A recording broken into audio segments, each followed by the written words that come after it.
Assalamualaikum warahmatullahi ta'ala wabarakatuh. Bismillah, alhamdulillah, wassalatu wassalamu ala rasulillah Muhammadin sayyidil mursalin wa ala alihi wa sahbihi ajma'in, amma ba'du. Ikhwan dan muslimin yang dimuliakan Allah, pada kesempatan kali ini saya akan membahas videonya salah satu edukasi dari orang-orang Wahabi yang ada di Timur Tengah. Ini banyak atau ini sering ditanyakan atau ditanyakan oleh teman-teman khususnya di grup WA-nya saya. Kita saksikan dulu videonya, kemudian kita akan membahasnya. Ini videonya ya.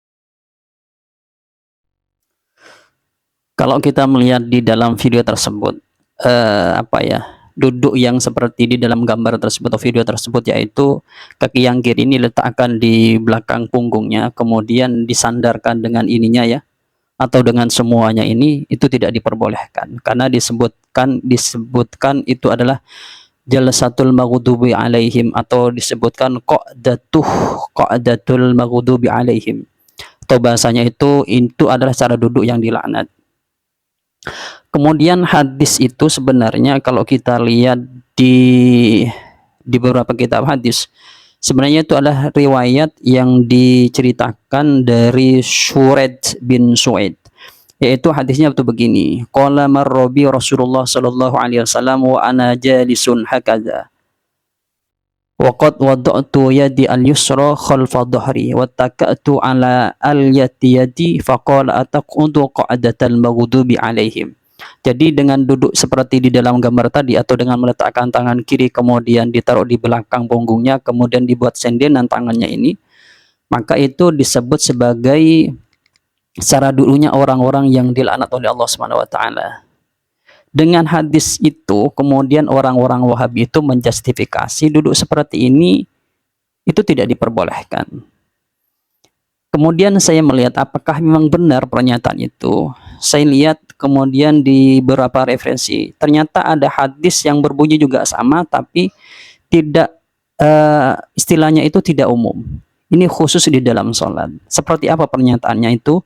Yaitu yang diriwayatkan oleh Ibnu Umar radhiyallahu anhu, annahu ra'a rajulan yattaqi'u ala yadihi al-yusra wa huwa qa'idun fi sholati faqala lahu la tajlisu hakada fa inna hakada yajlisu alladhina yu'adzabuna.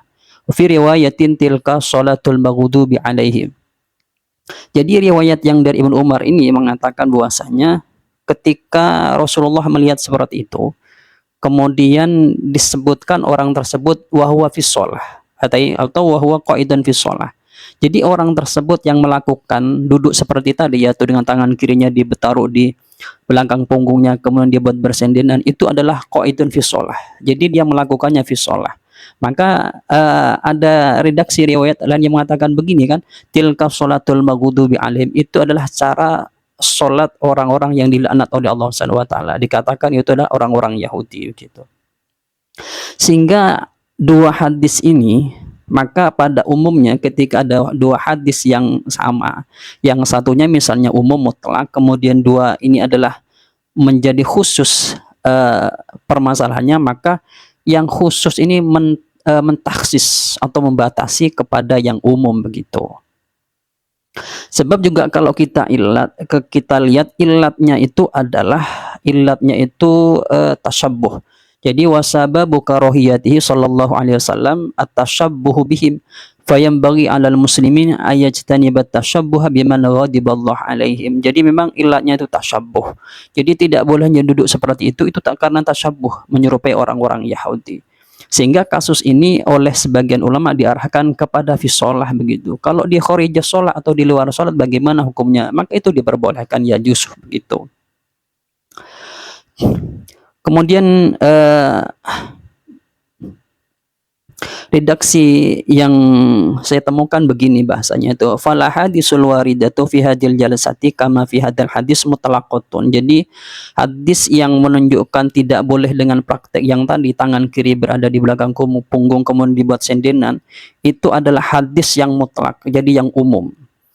Kemudian qala huna wa ana jalisun hakada wa ma dzukira annahu fi shalah lakin jaa taqyidu fi riwayatin ukhra anna dzalika fi shalah kama yafhamu minhu anan nahyah ya khusus shalah wa hadi salatul yahudi. Jadi memang cara duduk seperti tadi itu sebenarnya khusus fi shalah, bukan fi ghairi shalah. Jadi kalau di dalam sholat kemudian orang cara duduknya seperti itu maka tidak diperbolehkan. Maka duduk atau cara duduk yang seperti itu adalah duduknya orang-orang Yahudi. Tapi kalau di luar sholat maka itu diperbolehkan.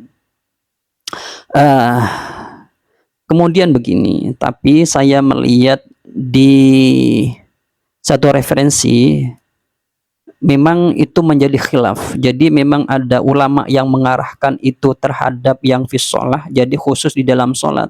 Kalau di luar sholat bagaimana hukumnya? Maka hukumnya tidak apa-apa. Tapi ada yang mengatakan itu umum, yang fis sholat atau fi ghairi sholah, baik di dalam sholat atau di luar sholat. Ini pendapat ini salah satunya adalah pendapat yang dikutip dari Ibnu Abbas ya. Ibnu Abbas, gak kilo Ibnu Abbas ya, ada kilo Ibnu Abbas itu ya, yang ditanya tentang masalah itu. Beliau mengatakan fi shalah atau fi ghairi shalah begitu.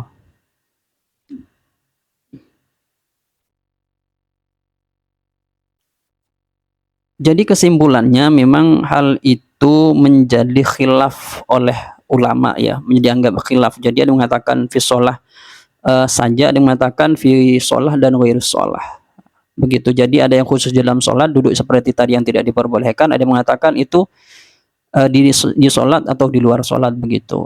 Dan salah satu pendapat yang mengatakan itu adalah fi sholat adalah pendapatnya dari Ibnu Abbas yang merupakan salah satu pentolan dari orang-orang Wahabi.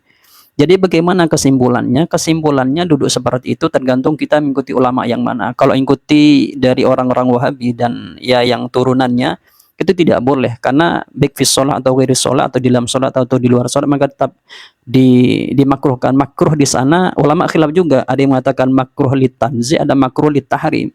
Jadi mengatakan makruhnya itu atau nahanya Rasulullah diarahkan kepada larangan yang nanti masuknya ke haram. Ada yang mengatakan tidak, cuma makruh saja, begitu juga khilaf begitu.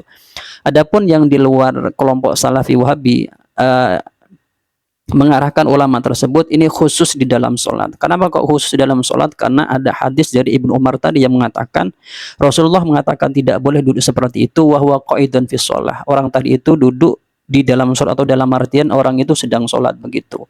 Sehingga oleh ulama ini sebenarnya takhsis atau maksus di dalam sholat. Jadi kasus yang mutlak tadi dibatasi dengan kasus yang khusus yaitu di dalam sholat begitu. Kemudian tentang masalah kalau orang-orang misalnya teman-teman berkomentar ya tentang masalah, maksudnya kembalikan saja kepada Rasulullah atau kepada hadis. Hadisnya saja itu berbunyi bertentangan, bahasanya begitu, berbeda. Ada yang mengatakan itu umum, ada yang mengatakan khusus. Sedangkan kaidah yang ada dari ulama itu kalau ada umum dan khusus maka khusus ini menambil yang umum begitu seharusnya. Gitu.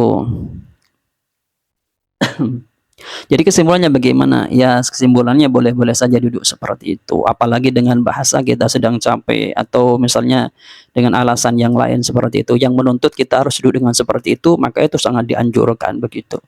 Ya mungkin itu tanggapan saya terhadap video edukasi yang disampaikan oleh orang-orang Wahabi tadi, yang dia bukan dari orang Indonesia tapi dari Timur Tengah.